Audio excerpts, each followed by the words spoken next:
Meus queridos, a paz do Senhor, seja muito bem-vindo mais uma vez à nossa Academia de Pregadores. Eu sou o pastor Anderson Silva e estamos juntos mais uma vez nas nossas aulas de Escola Bíblica Dominical.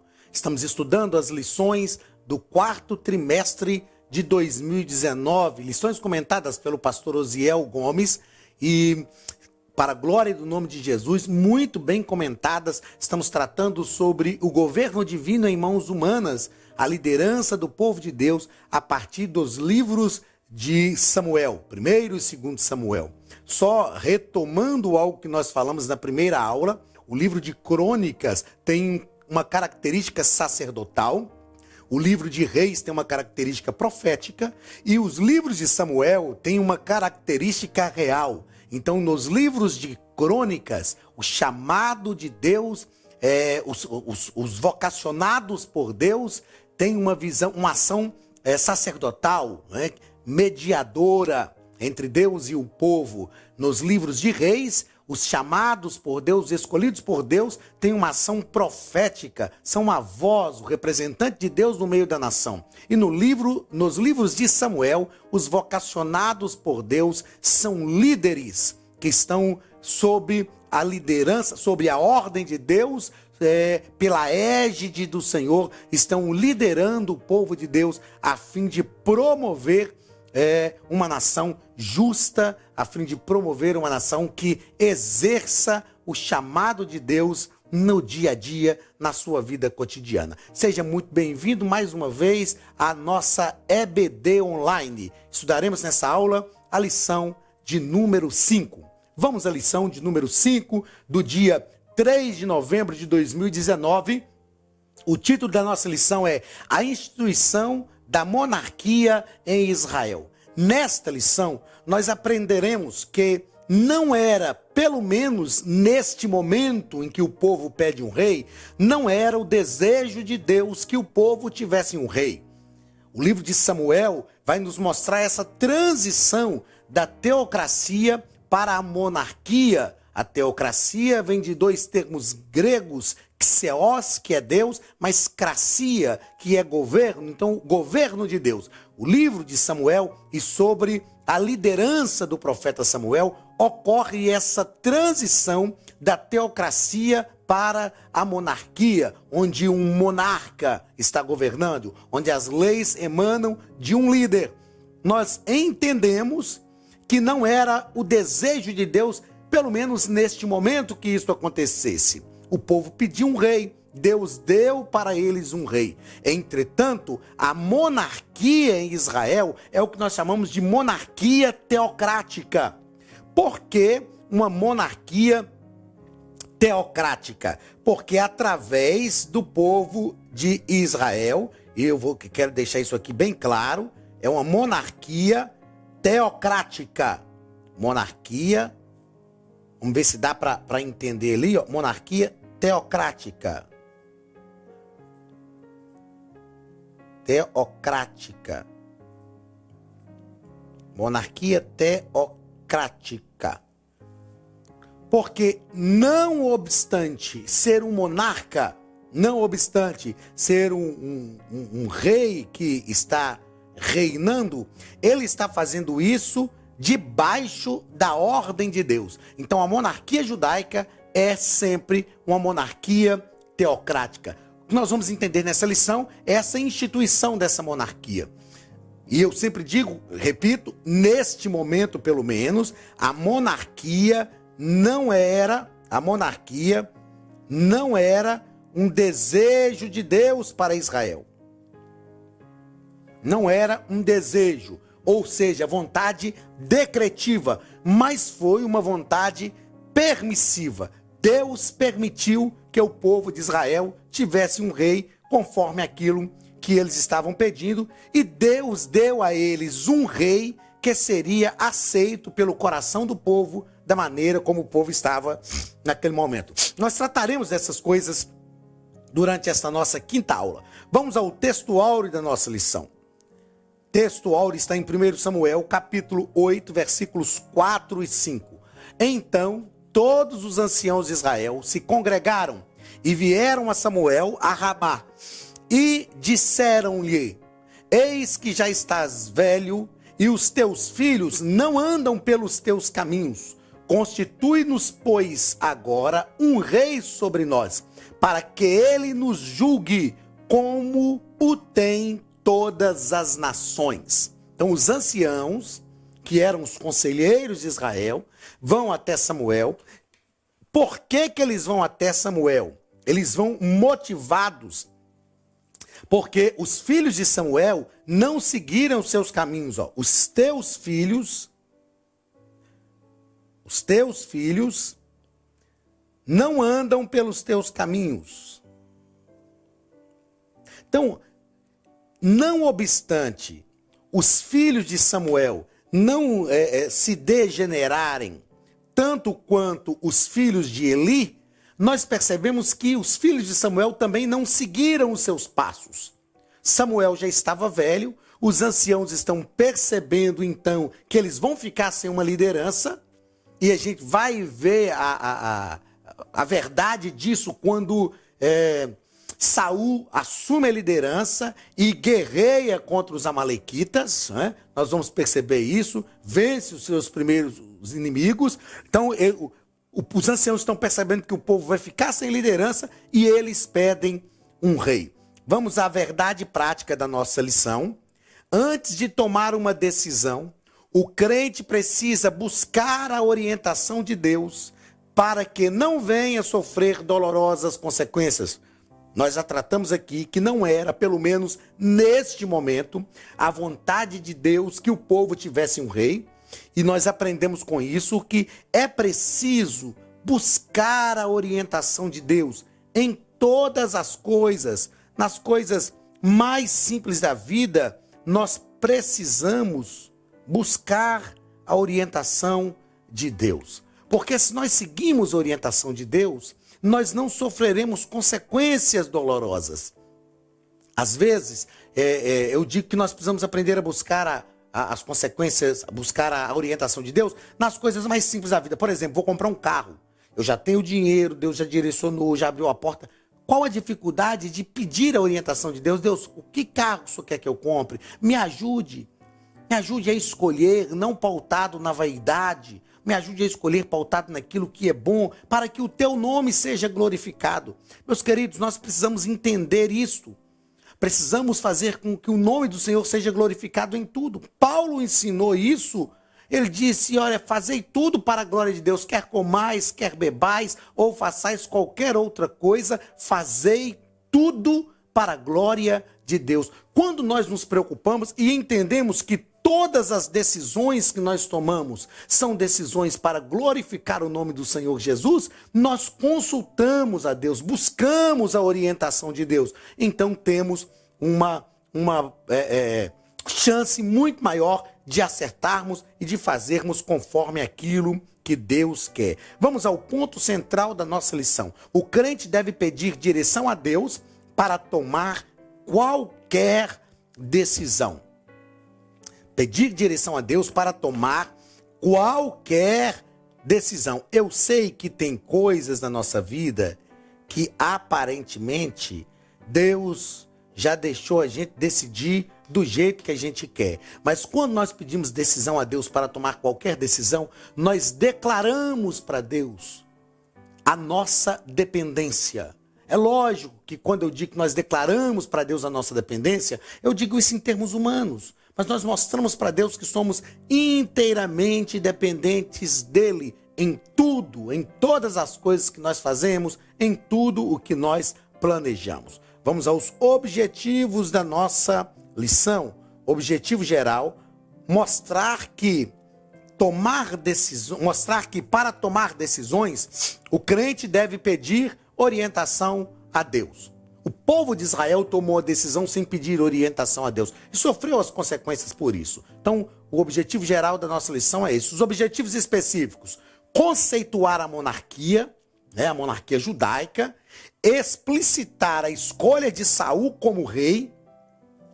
E terceiro objetivo específico, especificar o rei que o povo escolheu. Né? Então, eu faço uma ressalva nisso aqui, eu preciso fazer essa ressalva, especificar o rei que o povo escolheu. Não foi o povo que escolheu Saul. O povo pediu um rei. Então, que isso precisa ficar muito claro para nós. O povo pediu. O povo pediu um rei. Quem escolheu Saul como rei? Deus. Deus escolheu Saul como rei. O Senhor disse a Samuel assim: amanhã, por estas horas, vai aparecer um rapaz na sua casa. Unge-o, porque eu o tenho escolhido como príncipe sobre o meu povo. Isto é claro no texto bíblico. Deus escolheu Saul como rei. Leitura bíblica em classe. Samuel capítulo 8, versículos 4 ao 7 e o capítulo 10, versículo 1 ao versículo 7. Então todos os anciãos de Israel se congregaram e vieram a Samuel, a Ramá, e disseram-lhe: eis que já estás velho, e os teus filhos não andam pelos teus caminhos. Constitui-nos, pois, agora um rei sobre nós, para que ele nos julgue, como o tem todas as nações. Porém, essa palavra pareceu mal aos olhos de Samuel, quando disseram: dá-nos um rei para que nos julgue. E Samuel orou ao Senhor, e disse o Senhor a Samuel: ouve a voz do povo em tudo quanto te disser, pois não te tem rejeitado a ti, antes a mim me tem rejeitado, para eu não reinar sobre eles. Então tomou Samuel um vaso de azeite e lhe derramou sobre a cabeça, e o beijou e disse: porventura te não tem ungido o Senhor por capitão ou por príncipe, em outra versão, sobre a sua herdade? Partindo-te hoje de mim, acharás 2 homens junto ao sepulcro de Raquel, no termo de Benjamim, em Zelza, os quais te dirão: acharam-se as jumentas que foste buscar. E eis que já o teu pai deixou o negócio das jumentas e anda aflito por causa de vós, dizendo: que farei eu por meu filho? E quando dali passares mais adiante e chegares ao carvalho de Tabor, ali te encontrarão 3 homens que vão subindo a Deus a Betel, um levando 3 cabritos, o outro 3 bolos de pão e o outro um odre de vinho. E te perguntarão: como estás? E te darão 2 pães que tomarás da sua mão. Então virás ao outeiro de Deus, onde está a guarnição dos filisteus, e há de ser que entrando ali na cidade, encontrarás um rancho de profetas que descem do alto e trazem diante de si saltérios e tambores e flautas e harpas, e profetizará. E o Espírito do Senhor se apoderará de ti, e profetizarás com eles, e te mudarás em outro homem. E há de ser que, quando esses sinais te vierem, faze o que achar a tua mão, porque Deus é contigo. Algumas coisas são importantes e eu quero destacá-las aqui nesse texto. Algumas coisas são relevantes dentro da nossa proposta aqui. É claro que o texto é todo importante, o texto é todo relevante, mas dentro da nossa proposta eu quero destacar algumas coisas. Então, primeiro, nós já falamos que os anciãos de Israel foram até Samuel e eles tinham uma razão, eles tinham um motivo de pedir um rei. Então, quem se aproxima são os anciãos de Israel. E eles se aproximam de Samuel para pedir um rei, porque os filhos de Samuel não andaram pelos caminhos de Samuel. Ou seja, o povo estava agora sem uma liderança. Samuel já estava velho e, como líder, ele não conseguia, por exemplo, sair à batalha. A gente vai perceber que no caso de Saul tinha que esperar Samuel chegar para oferecer o sacrifício, e aquilo era uma segurança que os homens tinham na batalha. Essa palavra pareceu mal aos olhos de Samuel. Por quê? Eles pedem um rei. Qual é o equívoco do povo de Israel aqui, ó? Dá-nos um rei para que nos julgue. Eles estão pedindo um rei para que julgue a causa deles. Ou seja, Samuel deixaria também de ser o juiz. E eles estão pedindo um rei como tem todas as demais nações, né? Constitui um rei para que ele nos julgue. O que o povo precisava entender aqui é que, não obstante ter um rei, Samuel poderia continuar sendo o juiz. Samuel poderia continuar julgando o povo. Então eles estão querendo fazer uma mudança radical. E outra coisa, eles estão fazendo essa mudança radical observando as demais nações, querendo copiar as demais nações. E isso é perigoso quando o povo de Deus copia o mundo. Quando o povo de Deus copia as demais nações. Na verdade, o povo de Deus tem que ser um referencial para o mundo, um referencial para as demais nações. E esse é um problema grave que está acontecendo aqui, nesta situação, que o povo pede a Deus um rei. Então, o Senhor disse a Samuel que ele deveria ouvir a voz do povo em tudo e ficasse tranquilo, que eles não estavam rejeitando a Samuel, mas estavam rejeitando o próprio Senhor.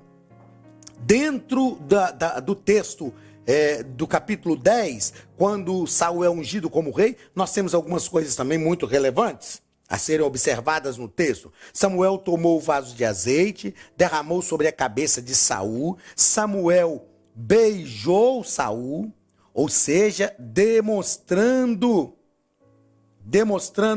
afetividade em relação a Saul. Samuel demonstra aqui que ele não é ciumento. Isso aqui é um grande aprendizado para nós. Quando nós estamos numa congregação e outro obreiro vai assumir, eu vou falar assim né? Vou falar eu, para não falar ninguém. Não vou acusar ninguém. Aí eu sei que vou ser substituído por um obreiro. Aí eu começo a falar, irmãos, ó, eu vou sair, mas o obreiro que está vindo aí, ó, vocês tomam cuidado por causa disso. Já vou fazendo um monte de recomendações. Ou seja, na verdade, eu estou com ciúme daquele que vai chegar. Isto não ocorre com Samuel. Samuel sabe que Saul vai assumir. Saul vai ter a primazia da liderança agora sobre o povo. Samuel continua sendo o sacerdote. Samuel continua sendo um líder espiritual. Mas Saul agora tem a primazia de liderança sobre o povo. E ele beija Saul. Ele mostra para Saul que ele não tem ciúme. É o que Saul não soube entender em relação a Davi e teve ciúme de Davi. Ele beija, ele ungiu e ele fala, você vai sair, partir de mim, vai achar 2 homens junto ao sepulcro de Raquel. Acharás 2 homens junto ao sepulcro de Raquel, no território de Benjamim e Zelza, e eles te dirão, acharam-se as jumentas que foste buscar. Depois você vai passar no carvalho de Tabor. E ali te encontrarão 3 homens. E eles te darão. Eles te perguntarão como está e te darão 2 pães. Isso aqui é muito importante, ó, e relevante. Depois ele se deveria seguir a Gibeá Elohim, que quer dizer montanha de Deus. E aqui o texto já vem traduzido para o que significa o termo. Ele iria à montanha de Deus. Ele encontraria guarnição de filisteus. Ele entraria na cidade, acharia um grupo de profetas, aqui fala rancho de profetas, e o Espírito do Senhor se apoderaria dele. Ele profetizaria com esses profetas e o Senhor o transformaria em outro homem. Saul aprende 3 coisas magníficas aqui. A primeira coisa que Saul aprende, no sepulcro de Raquel. No sepulcro de Raquel, Saul aprende que Deus pode se responsabilizar, ou Deus pode fazer, se ele entendesse o chamado, se ele entendesse a unção que ele tinha recebido, o Senhor faria aquilo que ele não conseguiria fazer. Ou seja, ele sai para procurar as jumentas do seu pai. Ele está voltando para casa agora, não como um pastor de jumentas, mas como rei. Porém, as jumentas estão perdidas. Ele está voltando para casa e esses homens que estão no sepulcro de Raquel diz: já acharam-se as jumentas do seu pai. Deus está dizendo para Saul o seguinte: se você atentar para a minha unção sobre a tua vida, eu posso resolver aquilo que você não consegue. É lógico que Deus está fazendo aquilo que Saul não consegue fazer. Saul poderia voltar para casa como rei e algumas pessoas iam dizer: beleza, ele voltou como rei, mas ele não cumpriu a obrigação dele. Ele foi procurar as jumentas e as jumentas não foram encontradas, elas estão perdidas ainda. Aí o próprio Deus faz as jumentas voltarem, o próprio Deus faz as pessoas encontrarem de volta essas jumentas. Deus está dizendo: olha, se preocupe com a minha unção sobre a sua vida, porque eu posso resolver para você aquilo que você não pode resolver. No carvalho de Tabor, Saul vai aprender uma segunda coisa muito importante. Os homens que encontram com ele têm 3 bolos de pão, o outro tem um odre de vinho e o outro 3 cabritos. E eles vão dar 2 pães para Saul. E o texto diz que Saul deveria receber esse pão da mão deles. Se você ler a história de Saul, quando as jumentas se perderam e ele não as encontrou, o servo dele diz assim: vamos a Ramá, porque ela tem um vidente, que era Samuel, né, o profeta, o vidente, aquele que vê o futuro, e ele pode nos falar onde estão as jumentas do seu pai. A Bíblia diz que Saul fala com o seu servo assim: nós não temos nada para levar, porque era comum, ao ir ao homem de Deus, levar um presente. Aí Saul diz assim: acabou-se o pão do nosso alforje. O moço de Saul ainda tinha algum dinheiro e ele leva. O que Deus está dizendo para Saul aqui? Que ele vai receber 2 pães. Era como se fosse um para ele e um para o moço. Deus está falando: se você preocupar-se com a minha unção que está sobre a sua vida a partir de agora, eu sou o Deus que posso providenciar tudo o que você precisa. Ou seja, é o Deus da providência, é o Deus que vai prover para Saul tudo aquilo que ele precisa. E depois em Gibeá Elohim, lá no outeiro de Deus, Deus vai ensinar a terceira coisa para Saul: o Espírito do Senhor se apoderará de ti. Em Gibeá Elohim, Deus está ensinando para Saul que Deus poderia lhe dar poder espiritual para exercer a função para a qual ele fora ungido. Então Deus ensina para Saul que ele pode resolver. Se Saul se preocupasse somente com a unção de Deus sobre a vida dele, Deus pode resolver aquilo que ele não consegue. As jumentas se foram encontradas. Deus pode suprir todas as suas necessidades. Deus está dando a provisão que era necessário para ele. E Deus pode lhe dar poder para fazer tudo aquilo que a unção exige dele. Então nós temos esse aprendizado na leitura bíblica em classe. Nós vamos aqui de forma muito rápida, porque essa nossa aula passamos o grande tempo dela na leitura bíblica em classe, mas você vai perceber que tudo que nós já tratamos aqui é o que o comentarista também vai tratar na lição, e algumas outras coisas a gente acrescenta aqui, tá ok? Então vamos à introdução da nossa lição. Na nossa introdução, o pastor Osiel Gomes, ele nos fala que, embora a monarquia fosse um desejo nacional, Deus interveio segundo a sua vontade. Deus interveio e, segundo a sua vontade, estabeleceu essa forma de governo. Embora a monarquia fosse um desejo nacional, ou seja, não era, como nós falamos, um desejo de Deus, pelo menos neste momento. Nesta lição, nós estudaremos a razão da monarquia, a escolha do rei Saul como primeiro rei de Israel e o mérito desta escolha. Então nós estudaremos 3 coisas nessa lição. Primeiro, a razão da monarquia, a escolha do rei Saul e o mérito desta escolha. O que nós entendemos aqui, algumas pessoas falam que era da vontade de Deus que eles tivessem um rei, porque em Deuteronômio, Moisés já havia alertado o povo que eles entrariam na terra e iam querer um rei como modelo das demais nações. O que nós entendemos aqui é que Deus sabia disso, mas presciência não tem nada a ver com vontade decretiva de Deus. Presciência é Deus saber o que vai acontecer antes que as coisas aconteçam. Vontade decretiva de Deus é Deus determinar que as coisas aconteçam daquela forma, do jeito que está acontecendo. Então são coisas distintas, presciência e vontade decretiva de Deus. Deus sabia que ia acontecer. Isso não quer dizer que Deus decretou que acontecesse daquela forma. Tá ok? Primeiro ponto da nossa lição. Por que a monarquia? Por que a monarquia? Nosso comentarista vai nos colocar aqui, que por meio do orgulho nacional, os israelitas foram levados a pedir um rei antes da hora. O que é esse orgulho nacional? É o povo de Israel dizendo para o mundo inteiro: nós temos um rei. Nós somos como as demais nações. Né? A razão também não seria a necessidade de uma liderança.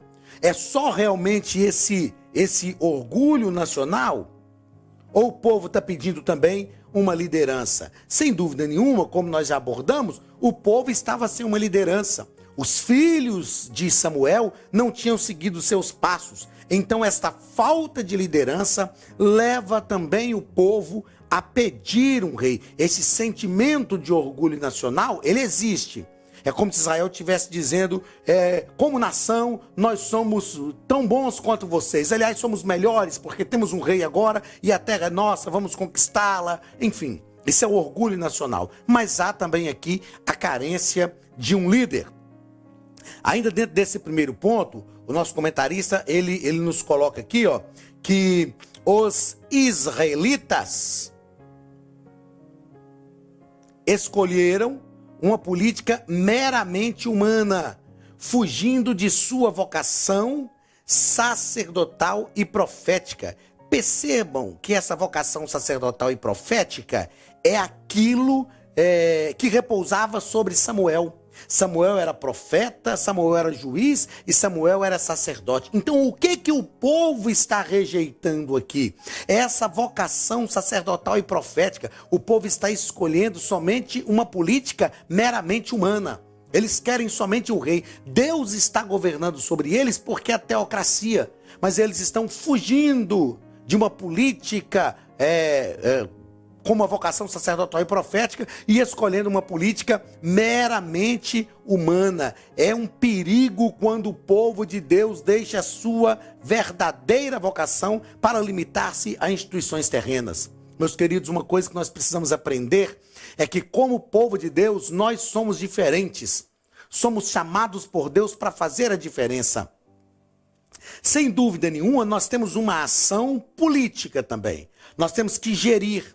Se você é um gerente de uma empresa, se você é um empresário, você precisa de uma gestão política. Se você é um médico, se você é um assistente social, você precisa de uma gestão na sua vida profissional. Mas nós precisamos fazer a diferença com uma vocação sacerdotal e uma vocação profética, porque esta é a vontade de Deus para a nossa vida. Segundo parágrafo deste primeiro ponto, o fracasso dos filhos de Samuel.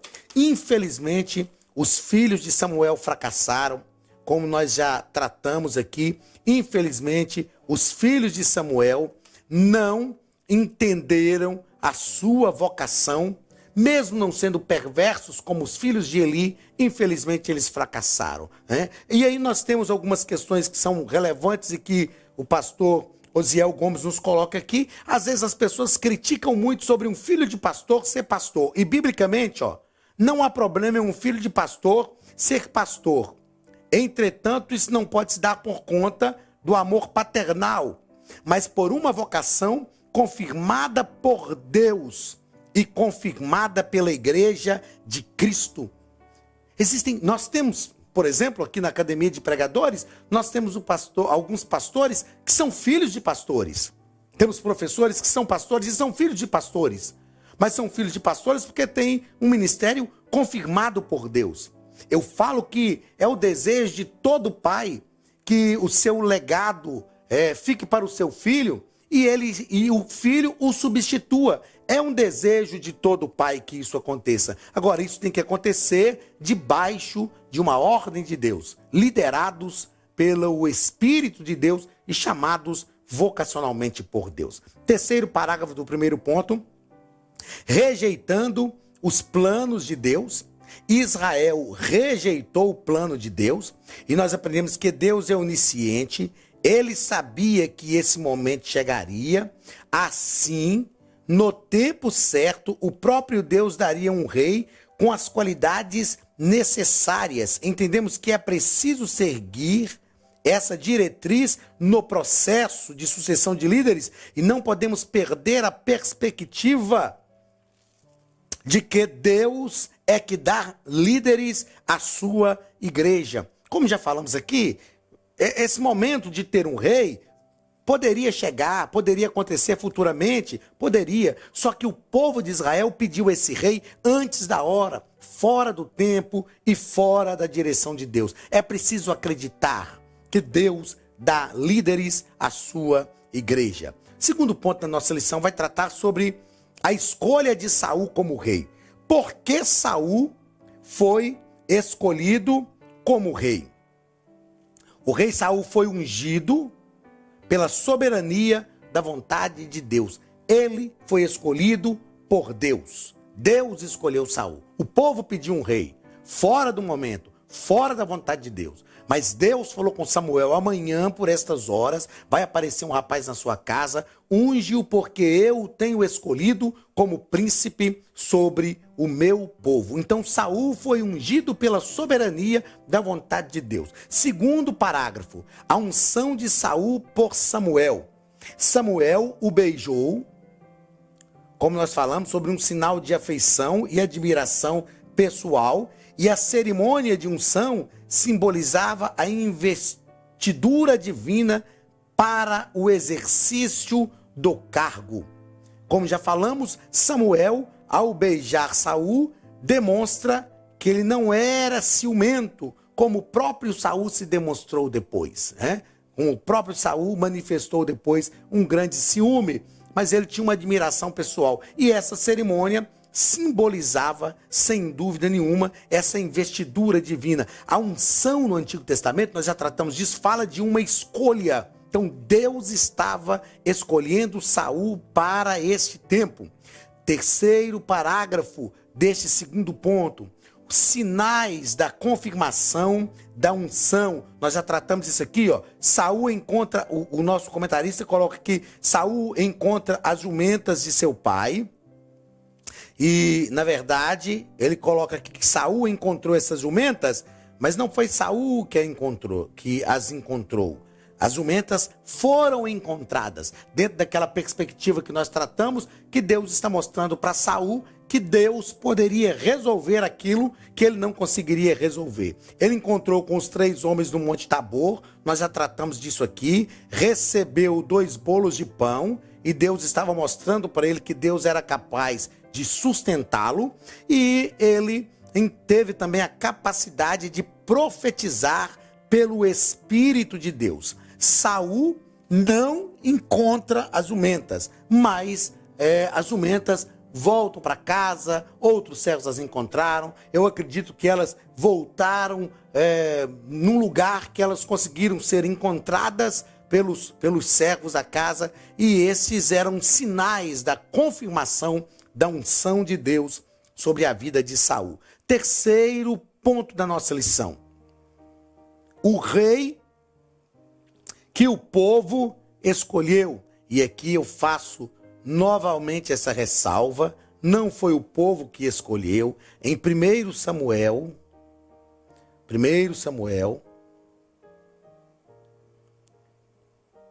capítulo 9 e versículo 16, eu faço questão de ler o texto. 1 Samuel, capítulo 9 e o versículo 16, nós vamos encontrar o próprio Deus falando isso para Samuel. Amanhã, ora o Senhor, um dia antes de Saul chegar, versículo 15, ora o Senhor, um dia antes de Saul chegar, o revelara a Samuel, dizendo: amanhã, a estas horas, te enviarei. Almeida Revista e Atualizada, é a versão que eu estou lendo. Amanhã, por estas horas, te enviarei um homem da terra de Benjamim, o qual ungirás por príncipe sobre o meu povo de Israel. E ele livrará o meu povo das mãos dos filisteus. Eu até disse anteriormente que isso foi confirmado na batalha contra os amalequitas, que Saul venceu. Não é contra os amalequitas.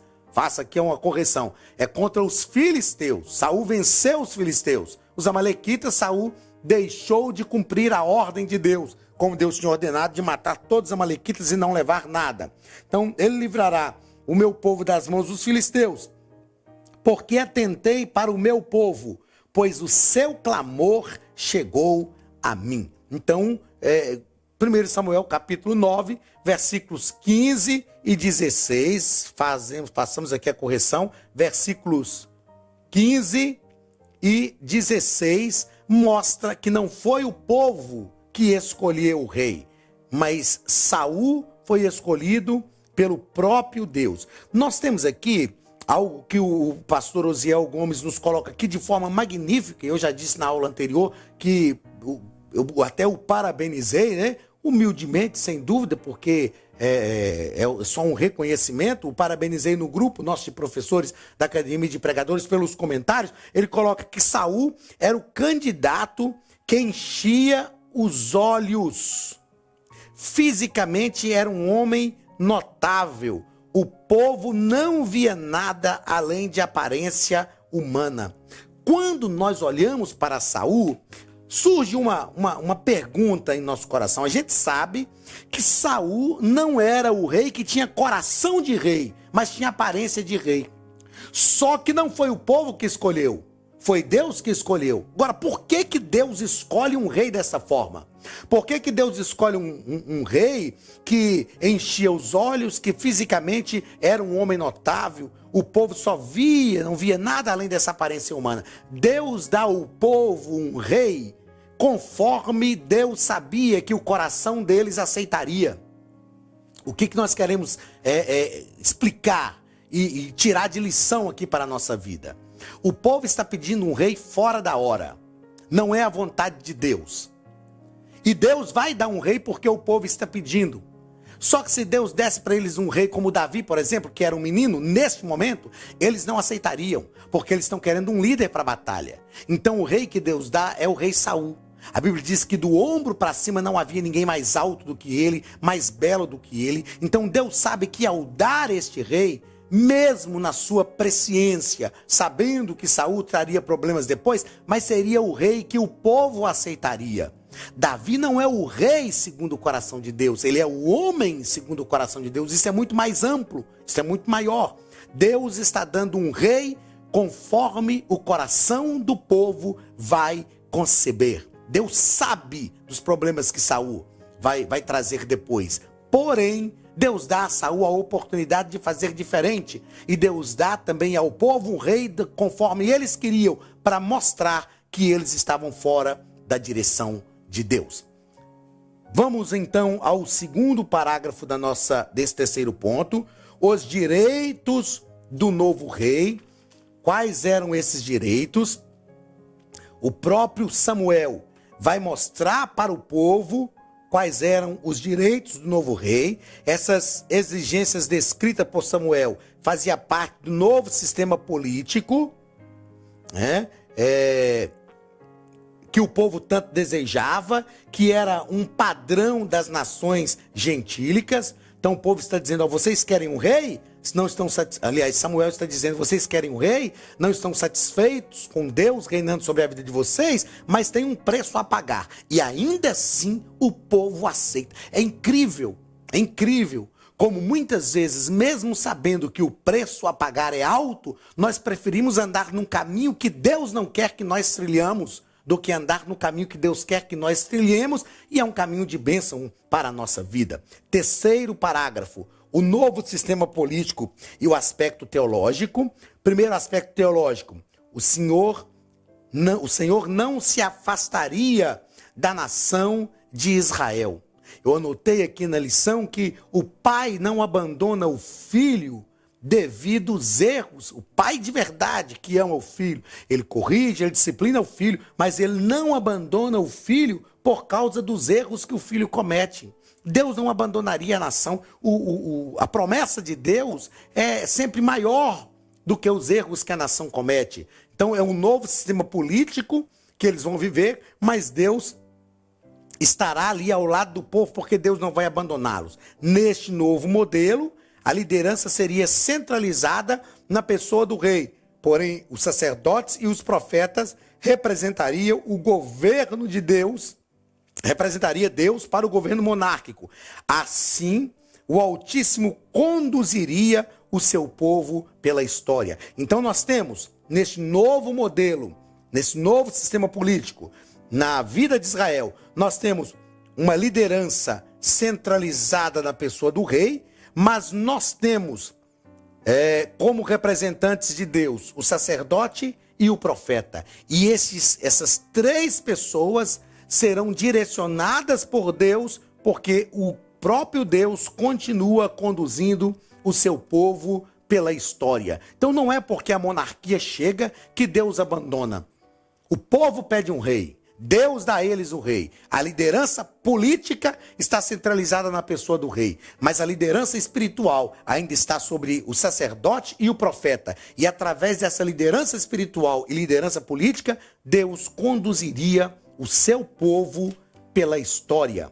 Vamos a duas considerações importantes, já aqui no final dessa nossa quinta aula. Primeiro, a monarquia judaica não foi vontade decretiva de Deus. Só sintetizando, porque nós já tratamos isso aqui. Não foi vontade decretiva, foi vontade permissiva. Mas Deus continuaria conduzindo o seu povo. Segundo, o povo rejeita a liderança política de Deus, mas não o rejeitam como Senhor. Se nós lermos 1 Samuel, capítulo 12, dos versículos 19 ao versículo 25, tem um texto que vai deixar isso muito claro para nós.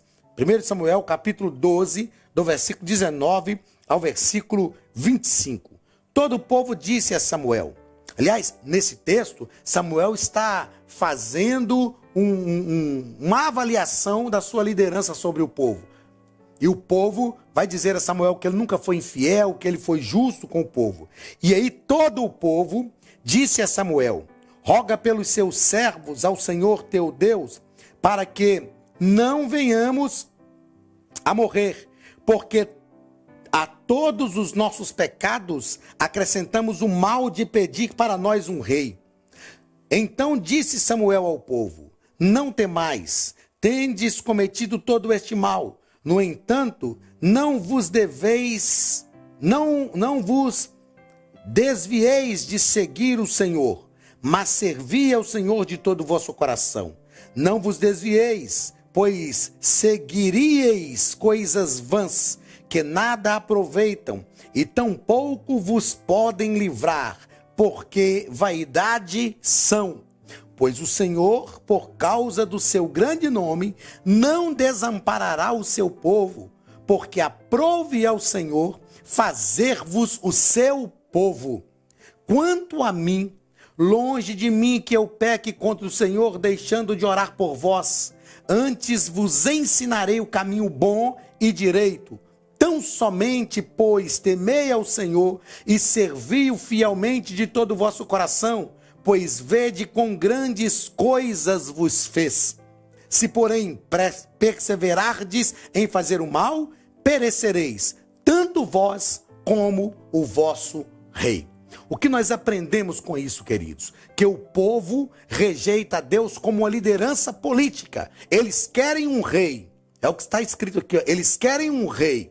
A liderança política será centralizada sobre o rei, mas eles ainda temem a Deus. Eles ainda pedem a Samuel: não cesses de orar a Deus por nós, porque nós fizemos coisas más e acrescentamos ainda mais este pecado. Eles reconhecem o seu erro e por isso Deus não abandona o seu povo. Que Deus nos abençoe, que Deus abençoe a sua casa, que Deus te prospere de forma poderosa. Semana que vem estaremos novamente aqui na Academia de Pregadores, continuando com a nossa sexta aula.